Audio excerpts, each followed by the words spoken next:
This is rjcarbone, and you're listening to BD4. Anthony for three. Bang! That one goes down. This one by Mattingly. Oh, hang on to it. R.J. Barrett does it again from downtown. He is just tearing the Orioles apart. It's good. Randall gets the bounce, and he ties the game. Houston ducks under. Got it. With 8 tenths left. Up and ran. Slam the other way for Aaron Judge. Penetrates, creates, and showing some dexterity as well with the left hand. Yankees win. The Yankees win. Well, here we are. Here we are again. The New York Knicks cannot get it done. What's going on, everybody? I'm your host, RJ Carbone. And this is episode 298 of the podcast. Welcome to BD4, where there's no better way to get your Yankees and Knicks analysis. Sunday night, as I record, January 2nd, 2022.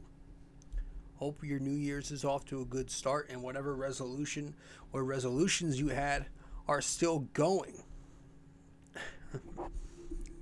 I like this time of year, but I kind of brought it up last episode too. It's you get two things. You get the motivational posts on social media. If you're on social media around this time of year, you get two things. You get those motivational posts, and you get the dad joke memes, right? You get the "I'll see you next year," and then you get the individuals who post those motivational quotes and how this year is gonna be the year.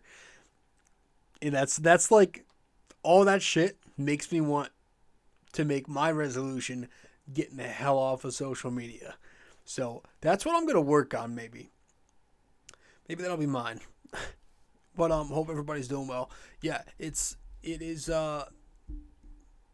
same old shit with the Knicks. So it was a Sunday matinee today. If you're a Giants fan, you didn't exactly enjoy your day in the sports world because, before the Knicks game, you watched them get pounded into the ground once again. And, with the way the Giants game began, it was just a great indicator of what was to come. It was all a mess. So they suck. The Knicks continue to suck. And, we're going to talk about the Knicks. But yeah, hope everybody's doing well. This is episode 298 of BD4. If you haven't yet subscribed to this podcast, be sure to do that. You can listen to this podcast on many different platforms. We're on Apple Podcasts, as well as Apple Podcasts. You can listen to us on Google Podcasts, SoundCloud, Spotify, and many other listening platforms. You can also watch the video version of this podcast up on YouTube. So go there and subscribe to us on YouTube. And you can also follow me. I am on social media, as I just spoke about. If you want me on Instagram, that is the handle at rjcarbone. And if you want to follow me on Facebook, I am at rjcarbone. All right, those are my two sports pages for this show. I was watching Yellowstone. The finale was earlier tonight. It ended about an hour ago. And the season ended about an hour ago. Yeah, I just said finale, didn't I? Good God, I can't talk tonight. I can't think tonight.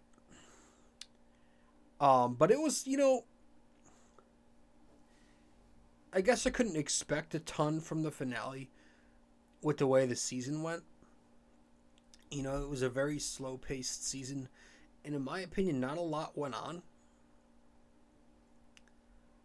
For Yellowstone season 3 or season 4.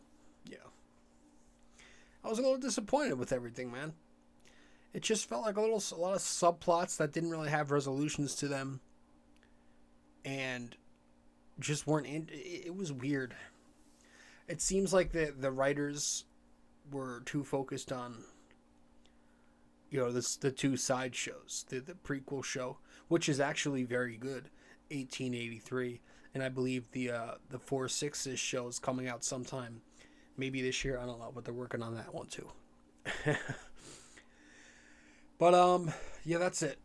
Let's get into this. Let's not waste time. I don't want to kill further time because it's fucking Sunday, and I'm trying to knock this out, and I really don't want to discuss the boring Knicks right now. So let's breeze through this one, and I'll give you my thoughts on the game, break some things down, and when we get back from our first break here in a second, we'll get right started. All right, so guys, once again, if you have not yet subscribed to this podcast, be sure to do that right now. Again, listening platforms such as Apple Podcasts, Google Podcasts, SoundCloud, Spotify, our sponsor Anchor, Stitcher, many other listening platforms, and you can watch the video version of this podcast up on YouTube, social media, rjcarbone on Facebook, and at rjcarbone on Instagram. Let's head to break. Be right back. Hey guys, so I've noticed that only a small portion of you who watch the podcast on YouTube are actually subscribed. So make sure the next time you go to BD4 on YouTube, if you feel like subscribing, do it. This way it'll help the channel grow, reach out to more audiences, more Knicks fans out there, more Yankees fans out there, MMA fans, sports fans in general. Just whenever you watch BD4 on YouTube, be sure to subscribe to help us grow. All right, so see if I can pull it up here on the screen. All right, so the Knicks in Toronto. No crowd in this one either. No crowd at all for this game. They lose their second straight loss in empty Toronto. And yeah, I hate games with no crowd, man. And I hope the rest of the NBA doesn't end up going back to this. And I hope that we don't go into some bubble again, because that whole thing was fake. It was fake basketball. It's not sports without the fans. And Breen and Zerbiak were saying it, how the fans make such an impact. But it's going to have to be the situation, at least when, at least for the Toronto Raptors right now. It was a crowdless game, man, and there was no energy. And it seemed like it was the same issues for the Knicks tonight or earlier today. Rather, missing wide open shots. Missing open shots again despite decent ball movement. They also had 18 turnovers. And Toronto scored 27 points off of the Knicks' 18 turnovers. So there you have it. That's a big recipe for disaster right there. It's a bad matchup for the Knicks. Toronto is, the Raptors have a lot of size, lengthwise. They have a lot of wings with length. They do. And just the way they schemed the Knicks, they mixed in the zone with man-to-man. And that often, how often do we see defenses do that? And that hurts our offensive rhythm. It forced a lot of turnovers for us, and it got them in transition play. So that hurt us. And then offensively, just also in the half court, we don't run anything. There's no playbook, man. There's no offensive scheme to run. Thibodeau doesn't do the screen and roll enough. It seemed like, usually we talk about this all the time, but it seemed like, especially today with no legitimate point guard out there once again, what the hell kind of offense was Thibodeau running out there? Emmanuel Quickley was god-awful. It was just free-for-all, learn as you go BS. That's what it was. There was no game plan. There was no game plan. I can't describe how awful that was to watch. I don't know how they even scored 105 points. And then defensively, there was also not much rim protection today. We were without Mitchell Robinson. He's now the newest Knick to go on the COVID protocol list. Still without Jericho Sims, who remains on that list. No Nerlens Noel, and he's also on the COVID list. But man, with Nerlens, you want to talk about, the Fournier contract and all that. His contract's off to a bad start too. This guy's he's not on the floor this year. And when he is, he's banged up and he's not been the same. I've never been a fan of Nerlens. I didn't love the contract extension he got. He got exposed big time in the playoffs last year. But that's a different subject about Nerlens. But yeah, missing open shots, turning it over against that zone defense, and just lacking any kind of cohesion offensively. No rim protection on the other end, and giving up threes. Van Vliet killed us. There wasn't many good things to happen today. There really weren't many good things out of this one. I guess you could say, without Julius Randle, Obi Toppin played pretty well in his spot.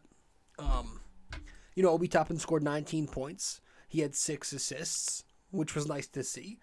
6 rebounds, 2 steals, 1 block. I'm getting to the free throw line some. So, it was good. He saw the floor well. I thought at times Obi was sort of overpassing a little bit. But, he wasn't aggressive at times. But there was a lot of half-court play with him today. There wasn't a lot of running in transition today for the Knicks. A lot of possessions, Obi got the ball in the post, in the mid-post. And he had to do his work from there in the lanes. Excuse me. But overall, could have been a little more aggressive with the ball in his hands and not just passing it off right away. Could have attacked Glass a little more. There were some moments I thought he could have got some more rebounds in, but I didn't hate the effort. I thought he was one of the few positives this afternoon against the Raptors. And everybody else, I wasn't too impressed with. RJ Barrett, really didn't like his performance. Now, he scored 19 bullshit points.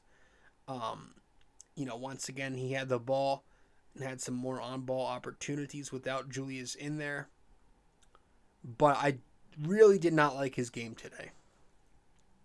He had 4 turnovers. He was a minus 18 in the box score. And to me, that was telling. To me, that wasn't just one of those box scores where plus minus is where you say, well, he played with so-and-so who also played really bad. This one was kind of telling to me because you watch RJ Barrett, if you watch back this game, his energy was horrendous. I really didn't like his energy.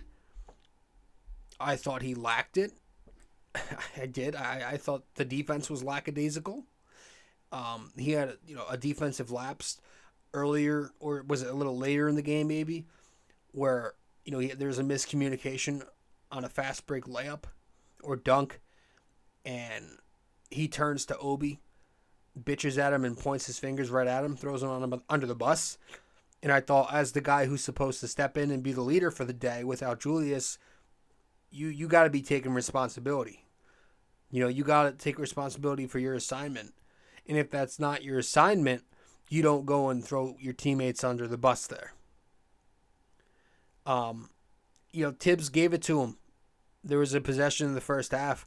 He gave it to him and he ripped him right before a timeout. And then RJ did the right thing. He came out and responded for a bit. But later on this game, the fourth quarter comes and RJ Barrett was benched with like 10 minutes and something left because he had a careless turnover where he completely didn't even care. He was just a lazy pass. It looked like he was just trying to get this game over with. And Thibs didn't like it. He calls a timeout. And he pulls RJ. He didn't see the floor again. So he had a horrible game. And I didn't even think he played good defense, like I just said. And he's not even, listen. The whole Knicks fans blow a lot of things out of proportion, good and bad. But one of the things I just don't understand is we act like RJ Barrett is already this first team all defender, right? We talk about how he wants to be one and we think he's a good defender and we think maybe he can be that one day, but I don't agree with that. But even if you're going to play along that he can be there someday, I'll play along with that for now. He's not that right now. He is not even that good of a defender at this moment. The man he can't leap. He can't keep up with those quicker guards. He's got zero athleticism. Let's be real. He's slow out there. He is just an okay, so-so defender right now, both on the ball and as a help defender, which he's not very good at. Enough with the first team crap. I don't get that. How we're jumping on him as this, we're labeling him to be this all-world defender already. Because I think it's because we want him to be that so bad. And he was supposed to play that role this year, losing Reggie Bullock, Elfrid Payton, and Frank Ntilikina. But, yeah, he's not that yet, guys. You know, he's actually taken a step back, in my opinion, as a defensive player this year.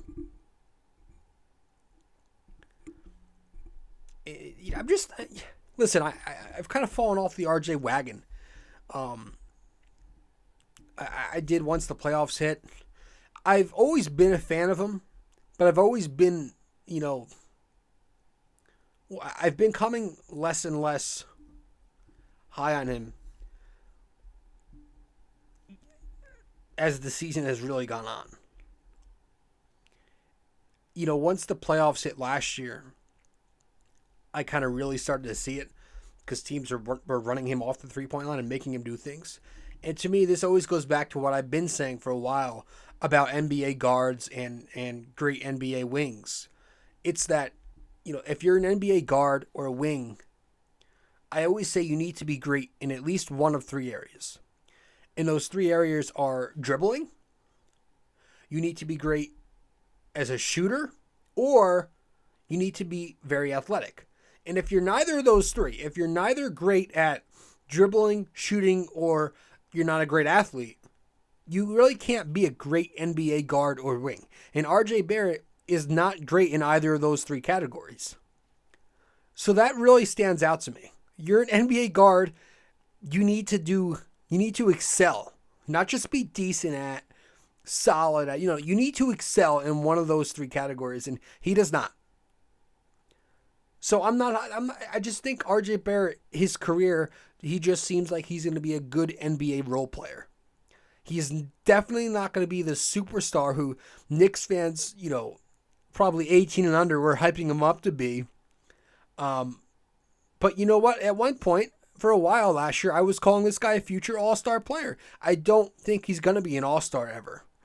Maybe he could sneak in there once or twice. I don't even think so, but I just don't see it anymore. I just don't see that in RJ Barrett. He's not going to live up to number 3 pick hype. No. I think he's a decent NBA role player. And if he ends up to be more than that, then so be it. I'm wrong. But the way I see it right now, I don't think RJ Barrett is all that. I'm sorry.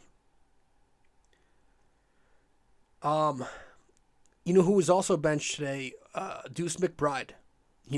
4 minutes and something seconds into the first quarter, he gets a bad turnover and he's yanked. He ends up playing just 15 minutes overall. But, okay, great. So the thing, benching the RJ thing was great. You like to see this stuff. Even though I disagree with the McBride thing, it goes back to accountability. But this is what I'm saying about why does Thibs never ever do this stuff with guys like Julius Randle, right? You'll see him rip into RJ. You'll see him bench McBride after a turnover, or he'll do this stuff to Obi Toppin often. But when Julius Randle goes out and dribbles into countless double teams, or isolates on the elbow while everybody else stands there jerking around, or when he doesn't get back on the break on defense, or when he decides to skip a rotation, when he doesn't box out, when he doesn't crash hard in the glass, when he does all these things, he could still play 30, 35, sometimes 40 minutes in a game. But the moment Miles McBride has a poor turnover early in the game, no, you got to sit. I don't understand that. And you listen to the post game, Tom Thibodeau's telling the media, oh, I wanted some more offense in there. Well, Emmanuel Quickley didn't exactly bring you offense. He shot like shit. He didn't do a great job as a point guard. So he didn't bring offense. And it wasn't like Quickly was that great defensively to stay in the game. He got caught on a bunch of screens today, a bunch of ball screens when he was trying to play defense on Van Vliet, who, by the way, scored 35 points and made 7 triples on us on 60-something% shooting overall. And Alec Burks, he also didn't really provide much offense outside of a small spurt. So what are we exactly saying here if we're Tom Thibodeau in the press conference talking about, I wanted more offense, and McBride is out here struggling to get more than 50 minutes? I'm just kind of over it right now, man. I'm over. I am no longer seeing that old school, no BS mentality that I was at least hoping to see in Tom Thibodeau. It's very unfortunate. In these issues, right? The accountability, the rotation even. There were problems last year too, but at least they were masked and we didn't need to talk about them because the Knicks were giving their all and they were winning. And you give credit to Thibodeau for that, because he really did press into them and get them to buy in defensively. But this year, the players and it seems like Thibodeau aren't exactly doing their jobs. It just doesn't seem like the same vibe. And that's on the players and that's on the coach. A lot of people are starting to question now. Is Tom Thibodeau the right guy for this team? This season, it seems like it's going to be... I'll give him this season. I'll give him the down year this year. Whatever happens, okay. You try and bounce back. But if next year it's the same thing, I think you got to have a trigger. I don't know anymore, man. I don't know, to be honest with you. I like Thibs, right? You all know this. I like him. But I'm not yet advocating for another head coach. Because Lord, that knows that'd be number 9 since 2010. That's almost averaging a new coach a year. Almost. But I'm also no longer making excuses for the guy. I'm done with that. All right, because when you like somebody, you're going to try and, give them the benefit of doubt more times than not. But I'm not doing that anymore with Tom Thibodeau, man. No. I'm done with it, man. I'm done with a lot of things right now. I'm just over it.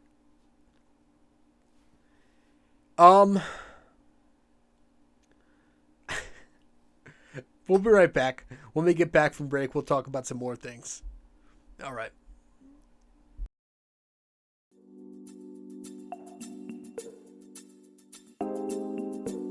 So BD4 is on so many platforms to listen to. You can listen to us on Apple Podcasts, Google Podcasts, SoundCloud. You can listen to us on Spotify. You can find us on our sponsor, Anchor, and many other listening platforms as well, wherever you get your podcast. But we are also available to watch on YouTube. So if you want to watch us on YouTube, go subscribe there. But if you prefer to listen to us, again, many listening platforms. Just be sure to subscribe, download, give us a rating, a review, comment, share the podcast, and all that fun stuff. This is BD4, where there's no better way to get your Yankees and Knicks analysis.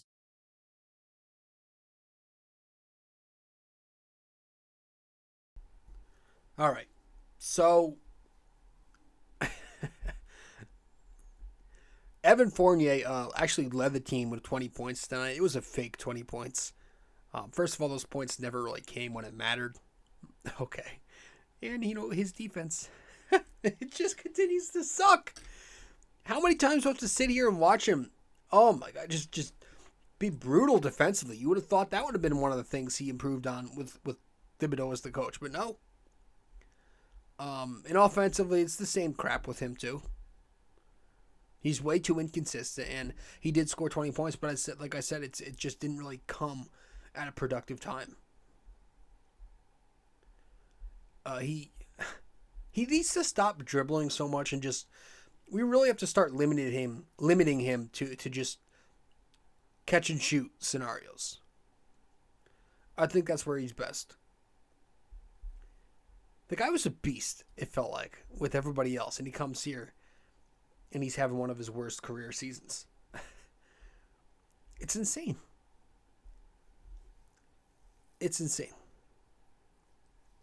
Taj Gibson had to play 30 minutes tonight because of the lack of rim protection. I thought he was okay. He was whatever when he was out there. 7 rebounds, 2 assists, 1 for 1 on threes. He actually hit a 3 again. He's been shooting them a lot more lately. Defensively, he was all right. Overhelped a little too much on the pick and roll. Other than that, I thought Taj was all right. Grimes had 13 points today. He was 4 for 7 from 3. 4 for 7 from the field, and he hit a couple of more threes today.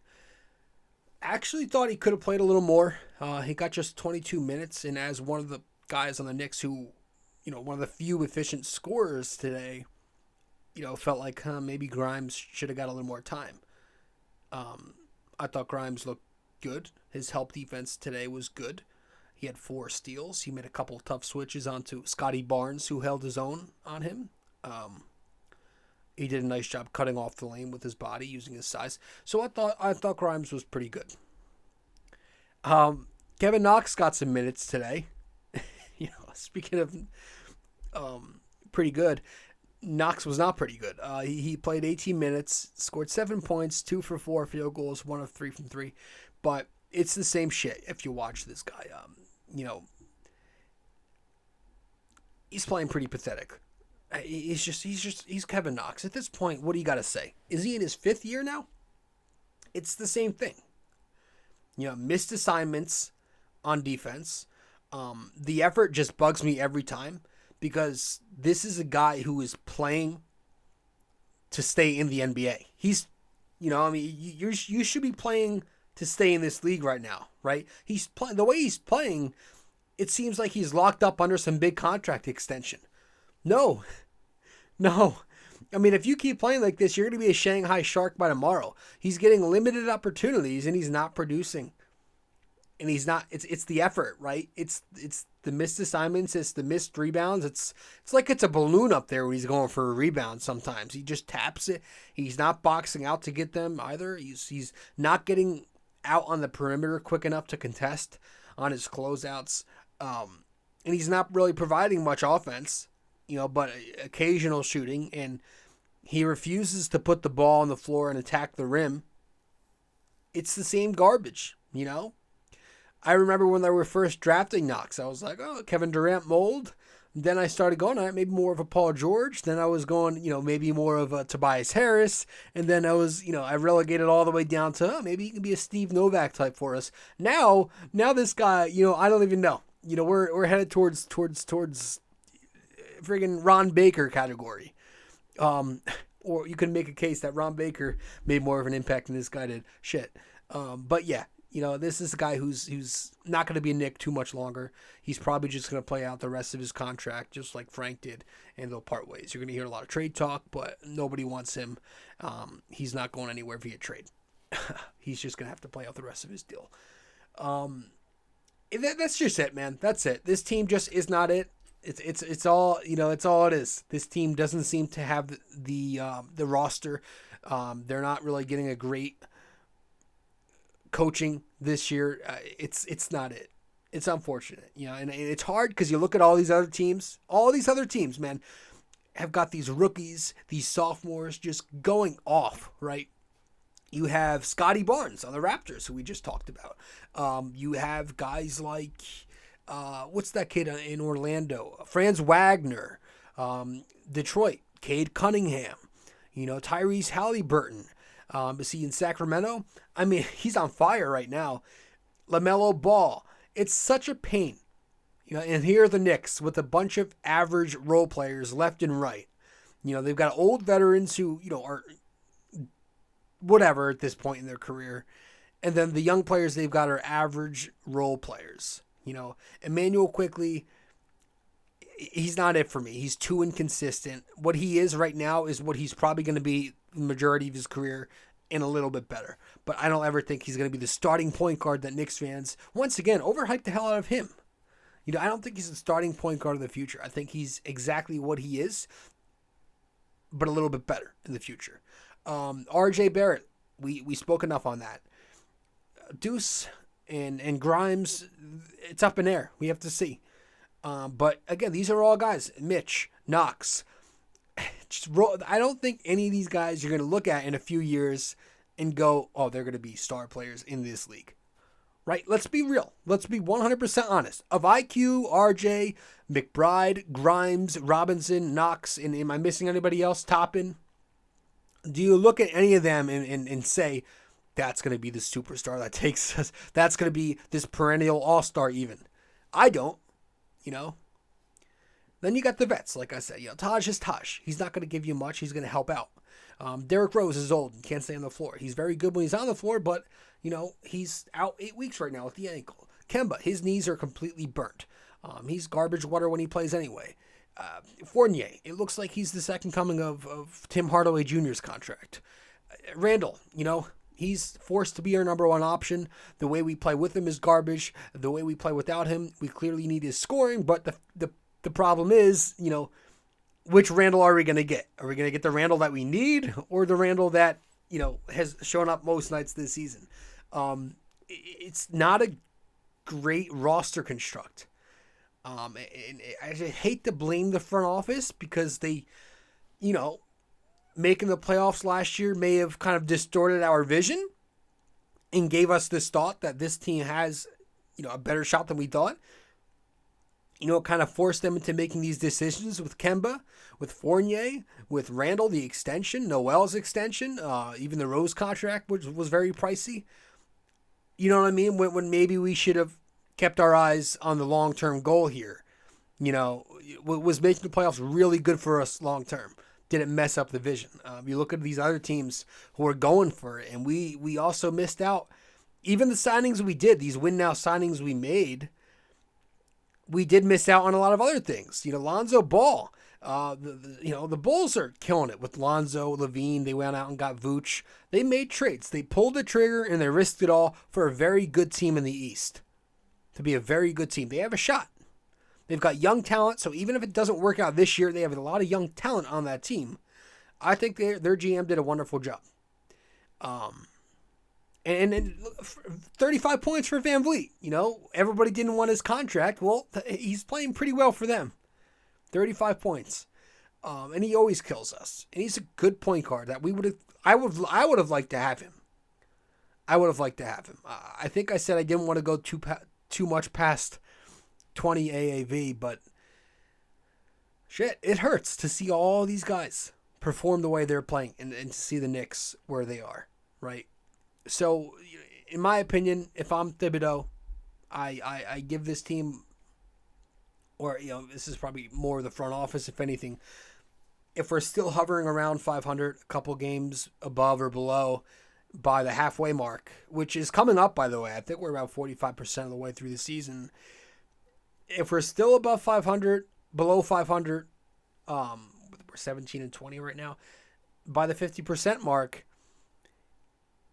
I say go back to the drawing board, start emptying the bench, or, I'll even give them to the trade deadline, okay? If you're still mediocre as hell on the outside looking in, what are we, 12th right now? By the deadline, go back to the drawing board, start emptying your bench game after game, let all these kids play, see what you have, see who's a keeper, see who's not, call it a year and sell at the deadline. I want to do something, make something out of nothing, right? If the season looks like it's headed towards where it looks like it's headed towards, and it's getting late, then make something out of nothing. That's my advice for this Knick organization. That's this 26-year-old watching from the couch. That's his advice. So that's it. That's my take on this team right now, guys. That's all we have. I'm not going to go further into this. Let's head to break. When we get back from break, we'll end it with the NYY-NYK question of the day. Be right back. Hey guys, I hope you're enjoying this episode. But first, I also want to let you know I have another blog.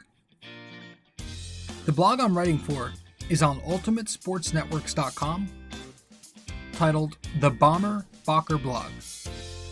If you want to go subscribe to this blog, you should do so using my promo code 6A2841ERJC. Using that, you'd get a discount, $7.99 a month, to get the best Knicks and Yankees opinionated content around. Once again, guys, the Bomber Bocker blog on ultimatesportsnetworks.com using promo code 6A2841ERJC, $7.99 a month.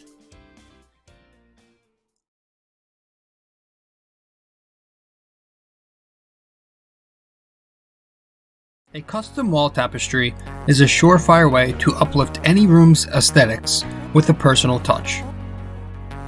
This 100% polyester wall tapestry comes with hemmed edges for extra durability, while its mildew and water-resistant properties ensure years' worth of decorating bliss. The advanced tapestry printing techniques guarantee crisp detail even for the craziest of designs in any of the multiple size choices. You can select a size of 26 by 36 inches, 51 by 60, 68 by 80, and 88 by 104.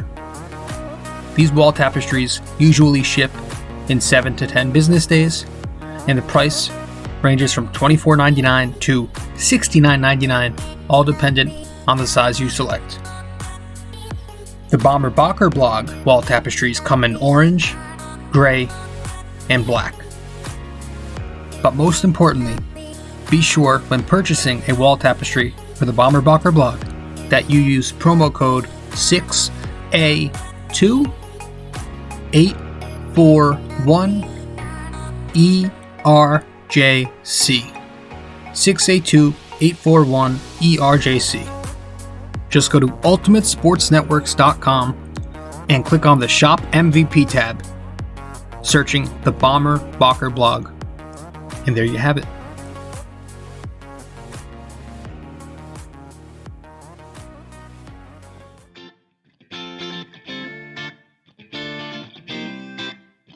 So, if you guys want to follow me on social media, be sure to do so right now.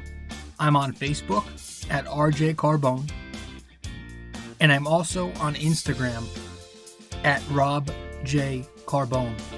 Once again, if you want to find me on Facebook, that is rjcarbone. Instagram at robjcarbone.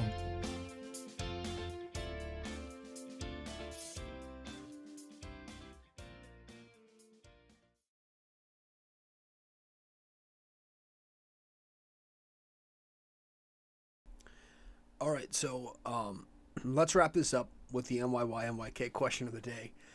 And then I'll be that. And then I'll see you after the next Knicks game, which I believe is Tuesday. I have to check, though. Excuse me. The road trip is over. And the Knicks on the road trip went, 2-2? Maybe worse. I don't know. I don't even care anymore. I'm just so tired of this team. Anyways, let's get to it. The NYY-NYK question of the day for tonight. 298. Brought to you by Anchor. The NYY-NYK question of the day for tonight, for episode 298. Who wore number 21 on the Knicks before Charlie Ward? And your hint is that he wore it from 1986 to 1982. I'm sorry, 92. All right, so who wore number 21? Who wore number 21 on the Knicks before Charlie Ward? He wore it from 1986 to 1992. Let me know the answer to that on Facebook, Instagram, or in my DMs or in the comment section. And that's all I've got tonight, guys. So thank you for tuning into the podcast. I'm your host, RJ Carbone, and I'll see you next time. Ciao.